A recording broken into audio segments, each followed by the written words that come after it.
Amém, queridos? Shalom, a paz do Senhor, amém? Só quem tem Jesus no coração, diga amém. Glória a Deus. Que bom estarmos na casa do Senhor mais uma vez. Que bom poder cultuar a Deus em forma familiar, amém? Sendo família do Senhor. Eu quero convidar você, se possível, mais uma vez, curvar a sua cabeça, para que nós possamos orar ao Senhor. Pai, nós mais uma vez oramos a Ti, meu Deus, agradecendo por Teus feitos e Tuas maravilhas no nosso meio. Em maneira nenhuma julgamos que se estamos neste lugar é porque de alguma forma sabemos viver. Sabemos que o Senhor é quem tem nos guardado, é o Senhor quem tem nos livrado, é a Tua poderosa mão que tem agido, meu Deus, Pai, de forma visível e muitas vezes invisível, meu Deus. Cremos que o Senhor tem nos guardado, tem nos protegido e o mais importante, tem salvado a nossa vida, meu Deus, e nos direcionado a Deus, para que Ele nos possua por completo. Temos o Filho que nos dá acesso a Deus, ao qual em tempo oportuno nos levará para Ele. Meu Deus, mais uma vez pedimos ao Senhor, meu Deus, estamos aqui para cultuá-lo, então não há nada em nós ou de nós mesmos que possamos apresentar a Ti que seja agradável. Tudo aquilo ao qual nós iremos entregar ao Senhor é porque veio de Ti. Se não fosse assim, nada seria agradável. O que poderíamos nós produzir a Deus que pudesse agradar ao Senhor? Mas tudo que temos para entregar ao Senhor é porque um dia recebemos do Senhor. Então que o Espírito Santo, como sempre, nos ajude, nos faça, meu Deus, Pai, sermos conhecidos do Senhor, não apenas ministros, não apenas explicando coisas difíceis, mas Deus, expressando o nosso amor, nossa reverência, nossa gratidão. Toma-nos pelas mãos e nos leve em Tua direção. É o que nós queremos, Pai, em nome de Jesus. Amém. Glória a Deus. Amém, queridos? Quem trouxe a sua Bíblia aí, diga glória a Deus. Então abra, por favor, a sua Bíblia no livro dos Gálatas, carta de Paulo à igreja da Galácia, no capítulo 3. Nós estamos dando sequência aí a uma série de mensagens. E se eu não estiver enganado, essa é a nossa 8ª mensagem em cima do livro de Gálatas. E eu quero hoje ministrar a partir do verso 15. Quem achou Gálatas capítulo 3, verso 15, diga amém. Glória a Deus. Vamos ler então, eu vou ler na nova versão transformadora. Quem achou aí, mais uma vez, diga amém. Glória a Deus. Vamos lá então, se você entrou sua Bíblia, acompanhe no telão. Irmãos, apresento-lhes um exemplo da vida diária. Ninguém pode anular ou fazer acréscimos a uma aliança irrevogável. Pois bem, Deus fez a promessa a Abraão e a seu descendente. Observem as Escrituras, não dizem a seus descendentes, como se fosse uma referência a muitos, mas sim a seu descendente, isto é, Cristo. Verso 17. É isso que quero dizer, a lei que veio 430 anos depois, não pode anular a aliança que Deus estabeleceu com Abraão, pois nesse caso a promessa seria quebrada. Portanto, se a herança pudesse ser recebida pela obediência à lei, ela não viria pela aceitação da promessa. No entanto, Deus, em sua bondade, a concedeu a Abraão como promessa. Qual era então o propósito da lei? Ela foi acrescentada à promessa para mostrar às pessoas seus pecados, mas a lei deveria durar apenas até a vinda do descendente prometido. Por meio de anjos, a lei foi entregue a um mediador. O mediador, porém, só é necessário quando dois ou mais precisam chegar a um acordo, e Deus é um só. Verso 21. Existe, portanto, algum conflito entre a lei e as promessas de Deus? De maneira nenhuma. Se a lei fosse capaz de nos conceder nova vida, seríamos declarados justos pela obediência a ela. Mas as Escrituras afirmam que somos todos prisioneiros do pecado, de modo que nós, os que cremos, recebemos a promessa de libertação apenas pela fé em Jesus Cristo. Não tem muito o que explicar, né? E até porque também não estou aqui para explicar nada. Pregação não é uma explicação. A pregação não é eu pegar um tema bem difícil e tentar desenrolar. Isso pode acontecer, lógico. Mas aqui anula toda e qualquer comichão nos ouvidos e às vezes dúvidas na mente, no coração do povo de Deus. E a lei, como é que fica? Se você continuar lendo Gálatas, ele vai continuar explicando. Ele vai dizer que a lei, ela serviu como um tutor ou um professor. Em algumas versões, aio, de maneira que a lei nos serviu como aio e nos conduziu até Jesus. A função da lei é apenas apontar aonde estamos errando. Paulo está dizendo que a lei, ela foi ali dada juntamente com a promessa. É Deus acrescentando a promessa ao qual Ele deu ao seu servo Abraão. E Abraão, como nós sabemos, ele é tido como o pai da fé, é aquele que creu. Vamos dar uma corridinha um pouquinho na Bíblia, volte aí para o primeiro livro da Bíblia, Gênesis, capítulo 12. Ali em Gênesis 12, nós vemos ali o Senhor anunciando o chamado de Abraão. Até então, Abraão, ele é tirado da terra dos seus pais. Abraão tinha 75 anos, quando Deus fala com ele: Abraão, sai dessa terra. Vou te enviar para uma terra, eu te mostrarei. Abraão não conhecia o caminho, não sabia para onde ia, e Deus falou: eu vou te mostrar o caminho. Sai da sua casa e eu vou te guiando. Mas a promessa começa aqui, verso 1, o Senhor tinha dito a Abraão: deixe sua terra natal, seus parentes e a família de seu pai, e vá à terra que eu lhe mostrarei. Farei de você uma grande nação, e abençoarei, e tornarei famoso, e você será uma bênção para outros. Abençoarei os que te abençoarem, e amaldiçoarei os que te amaldiçoarem. Por meio de você, todas as famílias da terra serão abençoadas. Capítulo 15, até esses os próximos capítulos vai falar de algumas coisas que acontecem entre Abraão e seu sobrinho Ló. No 15, Deus volta a falar outra vez com Abraão, e ali ele continua declarando que o abençoaria. A dúvida entra no coração de Abraão mais uma vez. Ele fala assim: Deus, como saberei que o Senhor está comigo? Uma grande descendência o Senhor tem para dar a mim? Eu sou um homem de 75 anos.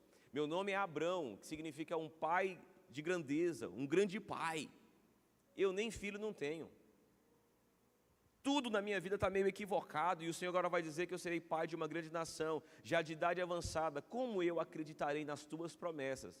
É o que ele diz. Deus chama ele para fora: vem cá, Abrão, vem aqui fora que eu vou te mostrar uma coisa. Olha para o céu, veja as estrelas. Se você puder contá-las, assim também será a sua descendência, inúmera. Mas eu quero que você foque não apenas no fato de Deus que promete e cumpre, até porque é o nome da mensagem, a promessa. Eu fiz isso meio que sugestivamente, porque assim, a promessa, meu Deus, vai ser um culto onde Deus vai me entregar a promessa, e glória a Deus. Deus é um Deus de promessa e um Deus que cumpre promessa. Mas eu creio que a igreja já tem vivido um entendimento acerca da palavra de Deus e do que deve ser o culto e as pregações, e eu tenho certeza que ninguém seria atraído apenas por uma mensagem que tem um nome, uma promessa de Deus. Eis que Deus vai entregar uma promessa.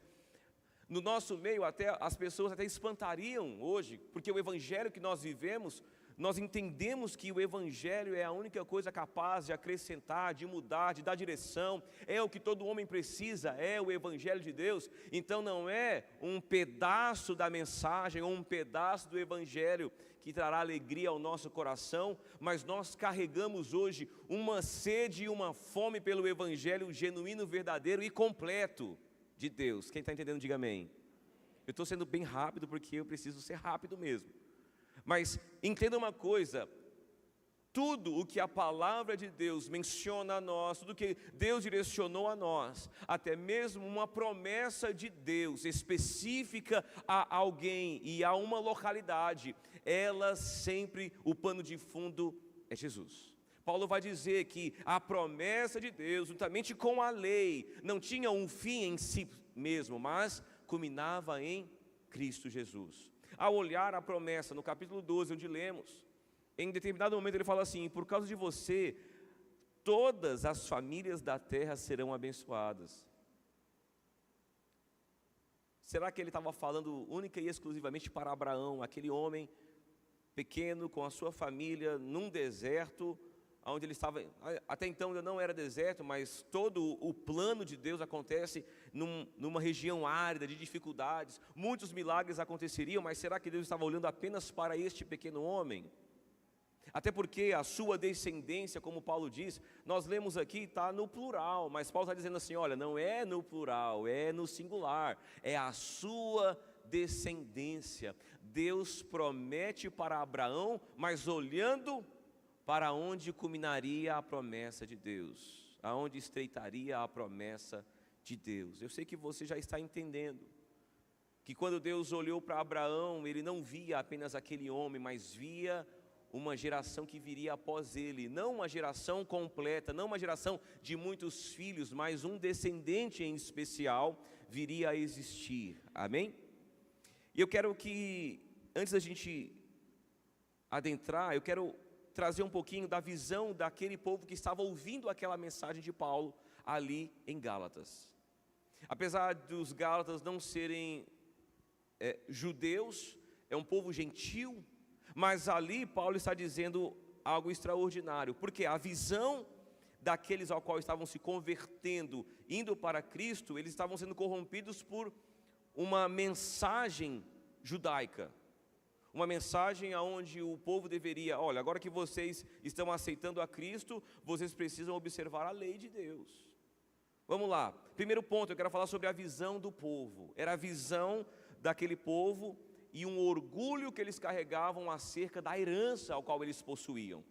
Amém? Porque quando eu olho para Abraão e a promessa dada a Abraão, é uma promessa que é dada a um povo de uma geografia, certo? É um povo de um local. Então, nós olhando para essa imagem ali, aquele povo orgulhoso pela herança que havia recebido, porque o judeu batia, o israelita batia no peito dizendo, somos filhos de Abraão, temos uma promessa, temos uma aliança com Deus.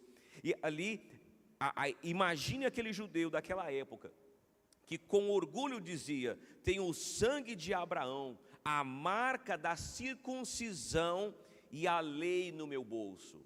Eu carrego as marcas de um povo aliançado. E o mundo nos deve e Deus nos escolheu. Era a mensagem que o povo judeu carregava. E temos a herança que é sanguínea, temos a marca na circuncisão e carregamos a lei. Ela está atada, né? Alguns literalmente atavam até hoje você vê homens atando a lei e eles batiam no peito dizendo, o mundo deve a nós e Deus nos escolheu, somos o povo de Deus. Não estão equivocados, pelo menos não em tudo, mas a promessa era o orgulho nacional deles. Qual era o orgulho do povo de Deus? Ser o povo de Deus. Somos escolhidos, eleitos de Deus. E nós, olhando para isso, nós vemos o quê? Que aqueles Gálatas, agora sendo judaizados, eles agora o quê? Precisamos entender que, para eles, a promessa de Abraão não era apenas um fato histórico. Para nós, olhamos isso como uma história. Deus abençoou Abraão. Para eles não era, para eles era o quê? Era uma identidade. A nossa identidade é qual? Somos filhos de Abraão. Era a identidade que eles carregavam. Aqui está então o panorama então dos judeus, como eles enxergavam essa promessa e a visão que acabou se tornando ali equivocada e agora argumentada por Paulo. O primeiro então é o que? A identidade judia, é a terra, a semente e a lei. Estamos na terra, somos a semente ao qual Deus disse para Abraão e carregamos a sua lei. A lei de Deus agora nos guia, a lei de Deus, porque para o povo judeu daquela época a promessa feita a Abraão lá em Gênesis 12 reafirmava, e reafirmada no 13, no 15, no 17, ele estava afirmando este tripé. O primeiro, que é a semente, que era por causa da sua descendência. Eles olhavam para o próprio sangue, somos filhos de Abraão, logo herdeiros automáticos. Nascemos aqui, somos filhos, automaticamente somos herdeiros de Deus. Ser descendente biológico, então, era o passaporte para o favor de Deus. O segundo era a terra. Possuímos a terra ao qual Deus prometeu. Deus prometeu essa terra a Abraão, o Canaã de Deus, nós a possuímos. Então a promessa de Deus me alcança, era o sinal visível da fidelidade de Deus. Hoje possuímos essa terra. Estar na terra ou desejar a libertação daquele jugo romano era o fato, era o foco central da esperança messiânica destes homens. E o terceiro ponto era a lei, era o filtro, posterior, era o filtro que veio a acontecer para quê? Para que todo aquele que é descendente de Abraão, agora sanguineamente possuindo a terra, agora também cumpridor da lei. Aquele que se enquadrava neste aspecto era o povo de Deus. Embora a lei de Moisés tivesse vindo 430 anos depois da promessa de Deus a Abraão, na cabeça do judeu do primeiro século, a lei era a forma de manter e garantir essa promessa. Era a forma como eu me apego. Eu vou me apegar a Deus e a sua promessa, eu vou cumprir a lei. Por quê? Porque na cabeça do homem hebraico, e nós também, no nosso tempo também, a cabeça muitas vezes do cristão de hoje em dia, é o que? Deus me prometeu, amém, eu vou me agarrar a essa promessa, mas o que eu tenho que fazer, Deus, para não perder isso? O que eu preciso me tornar? Como eu devo me posicionar para que aquilo que Deus prometeu para mim acontecesse? O que eu preciso me tornar? O que eu preciso ser? Quais práticas? O que eu devo observar? E o pensamento judeu, Deus prometeu a Abraão, cumpriu em Moisés através da lei, e nós, os descendentes biológicos, guardamos a lei para reter a terra e as bênçãos. É a visão, é a cabeça do judeu, e muitas vezes a cabeça nossa também. Ponto 2, é o choque da realidade. Mas Paulo olha para a igreja da Galácia e diz: vocês estão olhando para o lugar errado. Porque enquanto os judeus estão dizendo para vocês: olha, Gálatas, vocês agora foram alcançados por Cristo, mas agora vocês precisam avançar. Vamos agora dar um passo à frente. O que é o passo à frente? Vocês precisam agora olhar a lei de Deus, porque as promessas de Deus, todo o povo em toda a terra só será abençoada por causa de Israel, por causa dos descendentes de Abraão. Então, aqueles que se portam como descendentes de Abraão precisam obedecer à lei de Deus. Vocês precisam agora fazer por onde? Vocês agora precisam, para reter a bênção de Deus, estar olhando para a lei do Senhor e cumprindo essa lei. Vocês estão olhando então para a lei, Paulo vai dizer, estão olhando para a lei, para a quantidade no plural, a quantidade da nossa casa, o quanto somos, estamos avançando e crescendo, quando Deus sempre esteve olhando para o Espírito e para a singularidade. Vocês estão olhando para a carne, vocês estão olhando para aquilo que vocês podem se tornar, realizar. Deus está olhando para o Espírito e para uma única pessoa. Eu estou tentando montar um plano de fundo para você entender.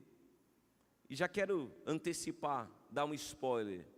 Por mais que Deus opere no meio da multidão, os olhos de Deus e o plano de Deus estão centralizados em uma única pessoa. Quando os Gálatas, então, que eram gentios, então não, ou seja, não judeus, se converteram a Cristo, então chegaram os falsos profetas, dizendo: olha, vocês precisam agora olhar. Jesus é maravilhoso. Era o discurso: Jesus é maravilhoso, mas Ele é o Messias dos judeus. Jesus é muito bom, mas Ele é o Messias dos judeus. Se vocês então querem a promessa de Abraão, vocês precisam se circuncidar e virarem judeus na prática. Ou seja, guardem a lei. Caso contrário, vocês não serão merecedores. Eis aí então o ponto. Todo homem luta para merecer aquilo que Deus está dando de graça. Os homens estão tentando de alguma forma se justificar em si mesmos, mas eu sou bom. Lembra do fariseu e do publicano? Senhor, obrigado porque eu sou bom, o fariseu dizia. Eu não peco como o publicano, eu sou dizimista. Eu estou na casa de Deus, eu estou no lugar correto, praticando as coisas corretas. Eu mereço, e toda vez que a gente diz merecer, caímos da graça. O erro deles estava em achar que a videira era a nação de Israel e a lei de Deus, e que Jesus era só um anexo dessa promessa. Jesus é uma parte daquilo que Deus tem para nos dar. O melhor de Deus não é Jesus, é apenas uma parte. O melhor é a terra, o melhor é a lei que nos regozijamos e conhecemos de cor e salteado. Eles pensavam então no plural: nós, os muito descendentes, somos os donos da promessa. Ponto 3 e último ponto: a transição para o foco. Aonde deveria estar os olhos dele? A lei foi um tutor temporário, mas a promessa é eterna. A promessa veio antes da lei. A promessa não precisava da lei. O que ratificava a promessa não era a lei e nem o seu cumprimento. A lei veio para agregar a promessa de Deus. A promessa de Deus se cumprirá. A descendência de Abraão será bem-aventurada. A descendência de Abraão já se revelou. A descendência de Abraão continua perpetuando no trono. É a descendência porque ela não fala de um povo, não fala de uma geografia. Mas a promessa eterna, a herança não é conquistada pelo esforço humano em cumprir a lei de Deus, mas recebida por meio daquele que é herdeiro por excelência, e seu nome é Jesus. Esse Jesus é a descendência. E ali existiu então uma reviravolta, que vemos de Gênesis, onde nós lemos do capítulo 3, do 15 ao 18. Nós vemos ali a reviravolta. É aqui que o sermão ganha uma força. Paulo então usa a lógica judaica e gramatical brilhante para quebrar essa visão, trazendo um testamento inalterável.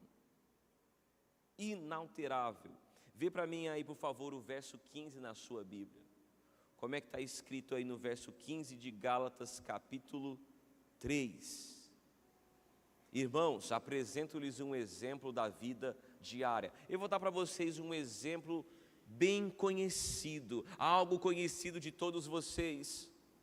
Ninguém pode anular ou fazer um acréscimo a uma aliança irrevogável, ou o testamento inalterável. Paulo diz então aqui que um contrato humano pode ser anulado depois de ratificado. Nenhum contrato poderia ser. Um contrato que foi ratificado não pode ser alterado. Quanto mais uma promessa de Deus. A promessa foi feita a Abraão antes da lei existir. A lei não pode mudar a regra do jogo retroativamente. Quando nós olhamos aqui para essa promessa de Deus, quando olhamos para o cumprimento dessa promessa, não fala acerca de uma mudança do jogo ali, aonde Deus prometeu para Abraão, e era necessário que Deus colocasse um anexo à promessa, para que o homem fosse capaz de fazer alguma coisa. Porque a etimologia da aliança, o termo grego é diateque. O que significa diateque? A composição da palavra, ela é formada pela junção da preposição dia, que significa através de algo, mais o verbo titeme, que significa colocar, estabelecer ou dispor. Etimologicamente, então, significa a disposição de coisas através de alguém. Deus interpôs uma promessa por meio de alguém. Alguém agora se tornou o meio de acesso à promessa de Deus. Essa é a aliança. O contexto cultural, então, no mundo secular, a cabeça do povo, e Paulo está querendo explicar o que é aquela aliança irrevogável.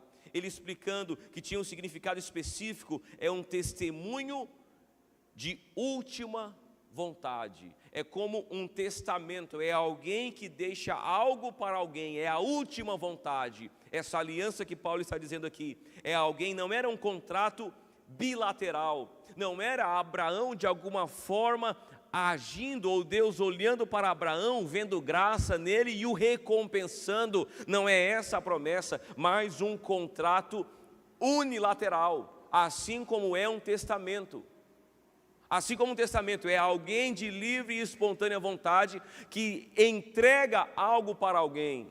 Esse alguém não precisa fazer algo para receber um testamento, é-lhe dado de graça, é unilateral. Deus por si mesmo quis fazer isso a Abraão. A promessa ao qual Deus estabelece na vida deste homem não é por um merecimento, mas é pela vontade única de Deus.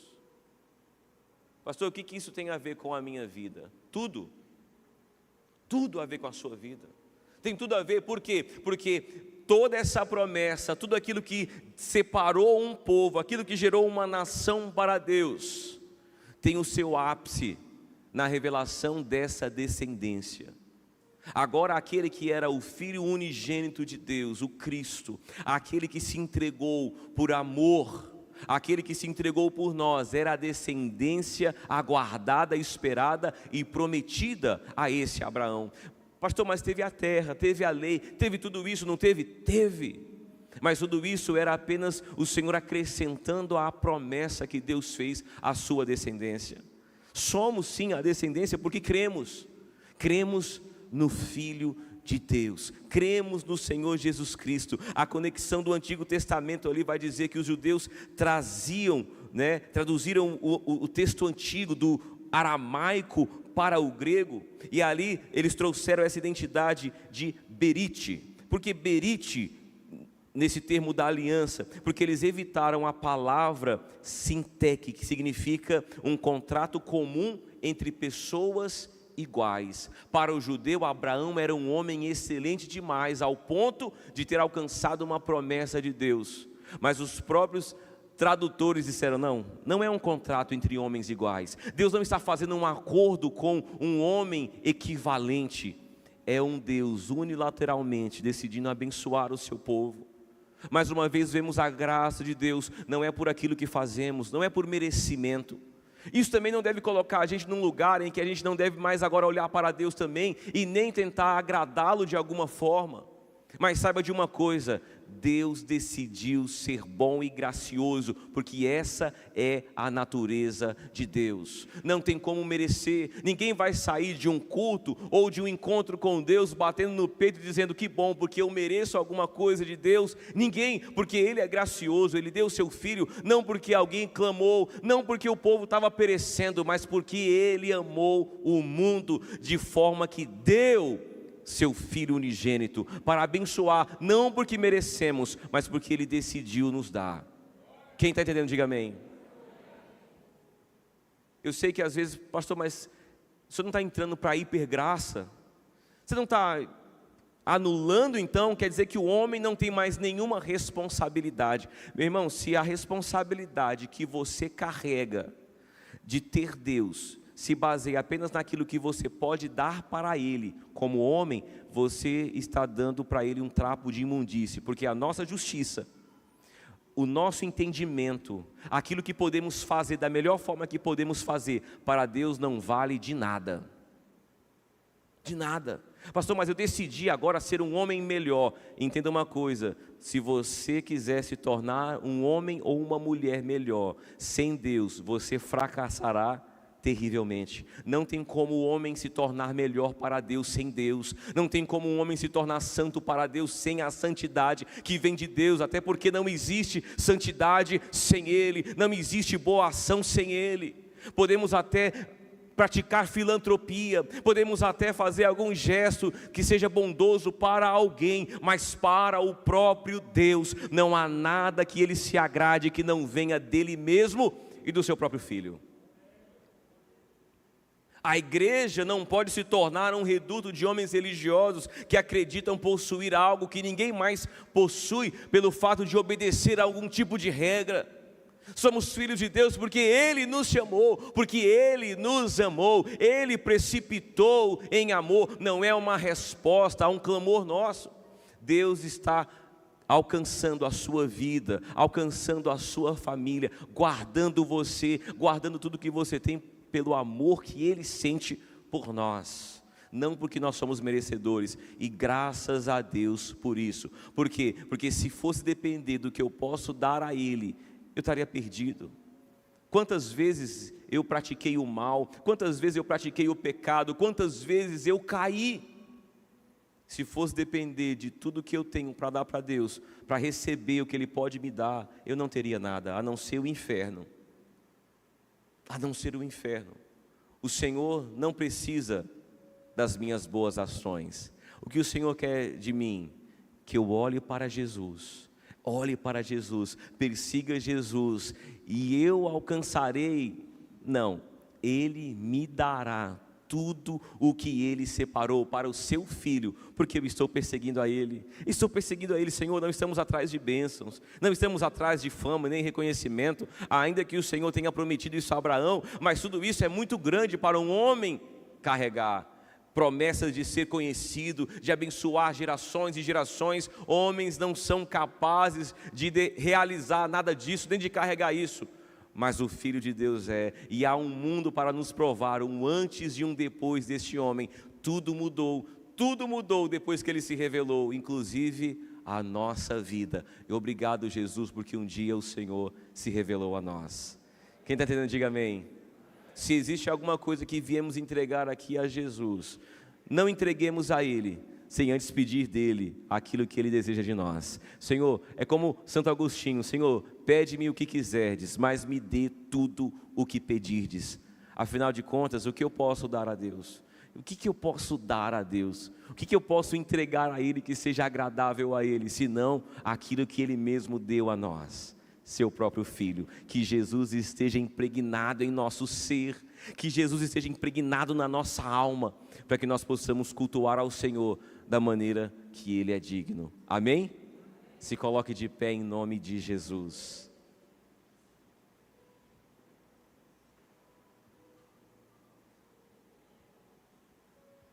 Que não venhamos nos enganar achando que possuímos algo extraordinário que nenhum outro homem possui.